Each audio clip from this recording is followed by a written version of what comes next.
Hi guys, nature degree channel में आप सबों का स्वागत है। और आज हम फिर एक औद्यानिकी फसल जिसको हम ओल कहते हैं उसके बारे में बताने जा रहे हैं और उसको डिग आउट करके ज़मीन से बाहर निकाल करके दिखाएंगे, अर्थात खुदाई करके दिखाएंगे। और यह है ओल का पौधा जिसको सूरन, जिमीकन, एमोर्फोफिलस एवं एलिफेंट फुट याम के भी नाम से जाना जाता है। तो इस ओल के पौधा के बारे में आप तो जानते ही हैं, लेकिन आज मैं कुछ क्या विशेष बताने जा रहा हूं। इसके लिए आप हमारे चैनल पर कृपया बने रहें और कृपया इसको वॉच करते रहें। ओल के पौधा का मुख्य दो भाग होता है, एक भूमिगत भाग होता है, दूसरा एरियल पार्ट होता है। भूमिगत पार्ट में मुख्य रूप से मॉडिफाइड स्टेम होता है जिसको हम लोग कॉर्म कहते हैं। कॉर्म का हिंदी धनकंद होता है और यही पौधा का एडिबल पार्ट होता है, खाने लायक भाग होता है। और आज हम इसके भूमिगत भाग को खोद करके डिग आउट करके दिखाने जा रहे हैं, तो कृपया बने रहें हमारे चैनल पर। ओल उखाड़ने का समय तब उपयुक्त होता है जब कि इसका जो ऊपर एरियल पार्ट होता है, पत्ती वाला हिस्सा होता है, उसमें लॉन्गिट्यूडनल बलन पड़ना शुरू हो जाता है, उसमें सिकुड़न होना शुरू हो जाता है या पत्तियां पीली होने लगती है और भूमिगत तना को धीरे धीरे यह छोड़कर अलग होना शुरू हो जाता है। और आइए हम एक बड़ा सा पौधा को खोद करके दिखाते हैं और इसके अंदर जो है ओल का कितना वजन होता है आप लोग अनुमान लगा सकते हैं। ओल का पौधा जो है अपने पत्ती में भोजन बनाने की क्रिया करता है प्रकाश संश्लेषण के द्वारा, और वह भोजन जो है स्टोर होता है इसके भूमिगत तना में, जिसको हम लोग कॉर्म कहते हैं या धनकंद कहते हैं। और इसमें जो भोजन स्टोर होता है वह स्टार्च के रूप में होता है और उसमें जो है रैफिड्स पाए जाते हैं। रैफिड्स क्या होते हैं? सुई नुमा क्रिस्टल होते हैं और ये एसिड में डिजॉल्व होते हैं। इस कारण से जब भी ओल का जो है सब्जी या कोई अन्य व्यंजन बनाते हैं उसमें नींबू या किसी अन्य खट्टे पदार्थ का प्रयोग जरूर करते हैं ताकि वह रैफिड्स जो है अधिक से अधिक घुल जाए और हमारे गले को किसी तरह का नुकसान नहीं पहुंचावे। ओल के पौधा को आप डायरेक्ट सनलाइट में सूर्य प्रकाश की उपस्थिति में उगा सकते हैं या सेमी शेडेड एरिया में उगा सकते हैं। तो आइए हम सेमी शेडेड एरिया के तरफ चलते हैं, रुख करते हैं। यह पौधा जो है अब हार्वेस्टिंग के लिए तैयार है, अर्थात इसको अब खोद करके ज़मीन से बाहर निकाला जा सकता है। इस पौधा का जो यह ऊपर वाला पार्ट है, एरियल पार्ट है, उसमें कई जगह बलन पड़ चुका है। देखिए जरा, इसको फोकस किया जाए, मतलब अब इसके अंदर का जो है कॉर्म उसको निकाला जा सकता है किसी भी पर्पस के लिए। की स्थिति में जब आप इसको खींचते हैं तो यह टूट करके अलग हो जाएगा। देखिए, ओल को जमीन से बाहर निकालने के लिए आप सबसे पहले दास्ताना को अपने हाथों में चढ़ा लीजिए। इससे यह होगा कि ओल का कोई भी कटा हुआ पार्ट यदि आपके शरीर के संपर्क में, हाथ के संपर्क में आता है तो वहाँ खुजली या कबकबाहट पैदा नहीं होगी। और आइए अब हम ओल को उखाड़ने का काम शुरू करते हैं। और यह जानिए कि यह ओल का जो एरियल पार्ट है, हवा में निकला हुआ भाग है, इस ओल का जो वजन होगा भूमि के अंदर, ज़मीन के अंदर, हमारा अनुमान है 15 से 20 किलो के बीच होगा। इसीलिए करीब 1 हाथ का हम रेडियस लेकर के चारों तरफ गड्ढा करेंगे और ओल को बाहर निकालने का काम करते हैं। जो यहीं से एक ओल को उखाड़ा गया था उसका वजन था 22.5 किलो। और इसके पूर्व पिछला वर्ष जो यहाँ से एक ओल का पौधा उखाड़ा गया था जमीन से, उसका वजन था 23 किलो 650 ग्राम।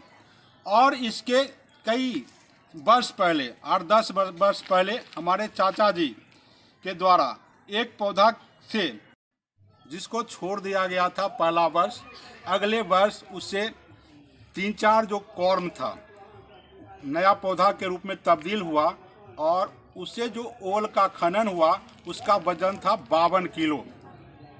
तो इस तरह से ओल का उत्पादकता काफ़ी अधिक होता है। आवश्यकता है आप कितने कंपोस्ट वाले, कितने उर्वर ज़मीन में इसको लगा रहे हैं, इसकी खेती कर रहे हैं।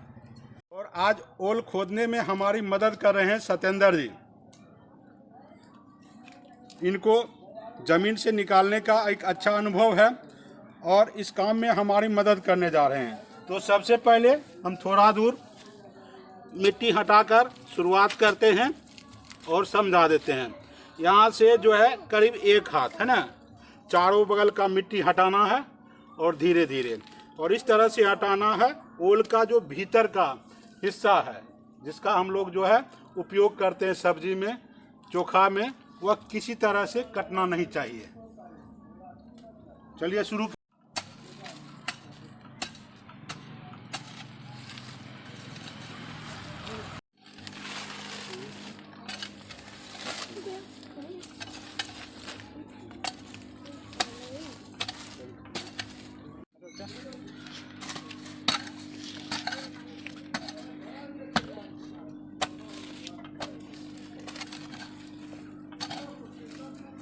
जिसको हम लोग कॉर्म या धनकंद कहते हैं, उसमें भोजन जमा करता है। और नाम भी बहुत प्यारा सा, कॉर्म का हिंदी में धनकंद कहते हैं। इसलिए दिवाली में धन की कामना लिए हुए लोग ओल को बाजार से खरीद करके लाते हैं, ताकि रूट का हिस्सा आपको दिखाई पड़ रहा है, जो थोड़ा सा रुकेगा जी। और यह देखिए केचुआ, मिट्टी की उर्वरता को बढ़ाते हैं और केचुआ को किसानों का मित्र कहते हैं, फ्रेंड्स ऑफ फार्मर कहते हैं। यदि जल का जमाव होगा तो नीचे का जो स्टेम है उसमें सड़न पैदा होगा और जल्द ही पौधा सूख जाएगा। अतः ऐसे जगह में किया जाता है जहां नमी तो बनी रहे लेकिन जल का जमाव नहीं हो। ताकत का आजमाइश कर लीजिए।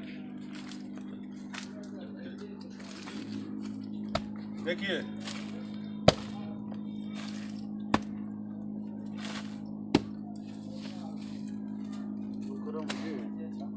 कट जाएगा।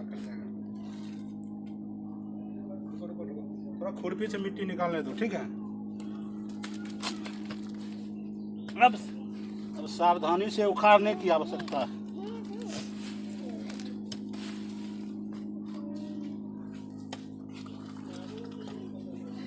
ओल का जो भूमिगत तना होता है गोलाकार या अर्धगोलाकार रूप में पाया जाता है।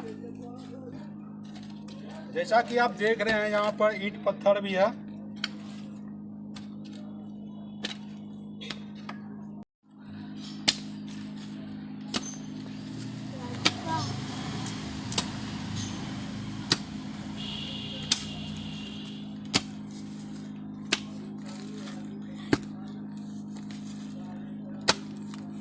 आराम से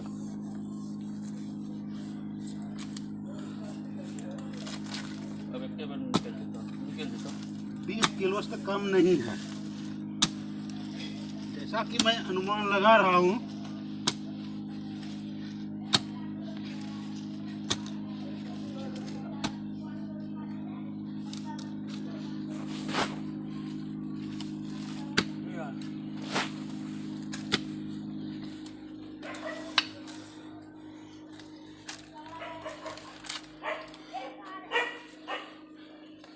काफी मेहनत और जद्दोजहद करना पड़ता है। और लीजिए, वाह,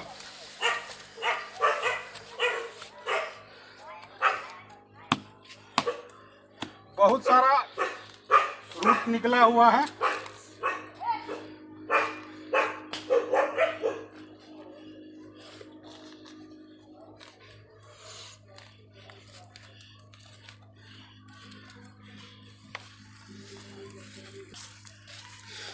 तो यहाँ से नीचे अंडरग्राउंड पार्ट शुरू होता है और ऊपर जो है एरियल पार्ट शुरू होता है।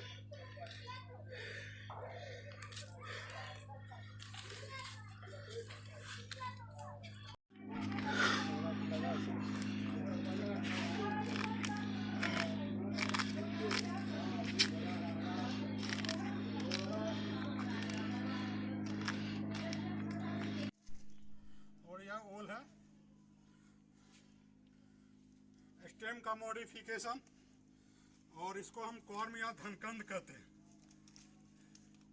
और आइए हम इसको साफ करके दिखाते हैं और इसका वेट मेजर करते हैं। ओल रोपने के लिए, नया प्लांट प्रोपेगेट करने के लिए इस ओल को तकरीबन 4 भाग में बांट दिया जाएगा और इसको अगले सीजन में रोप दिया जाएगा।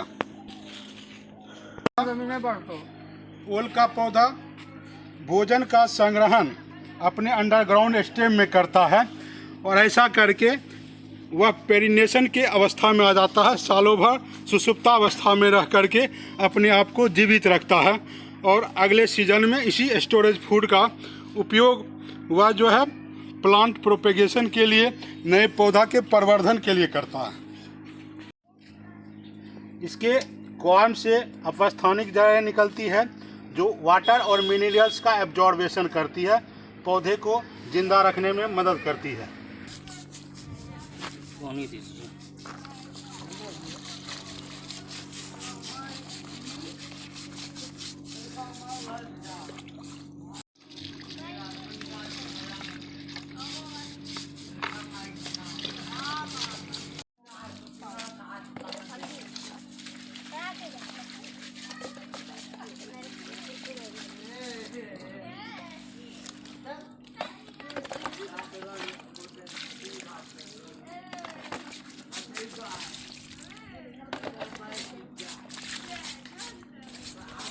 गोलाकार हिस्सा है, गोलाकार तो नहीं कहा जा सकता है, वह कॉर्म है और यह जो है कॉर्मेल है। इससे जो वेजिटेटिव बड निकला उसको हम लोग कॉर्मेल कहते हैं। और इस कॉर्मेल को अलग करके काटने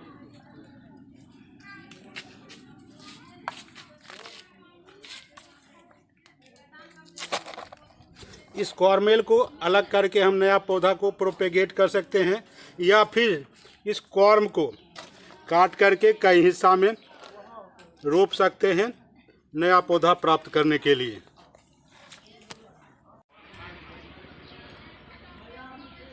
तो यह ओल है जिसको हमने काफ़ी मेहनत से, काफ़ी मशक्क़त से ज़मीन से बाहर किया।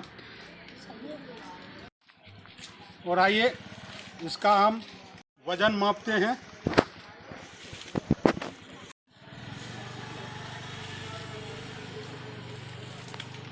और इसका वज़न है 9 किलो 565 ग्राम। और अनुमान लगाते हैं करीब 7 किलो का यह भी होगा। बहुत सारा अपस्थानिक जड़ निकल रहा है, एडवेंटिशियस रूट निकल रहा है जिसको आप लोग देख रहे हैं।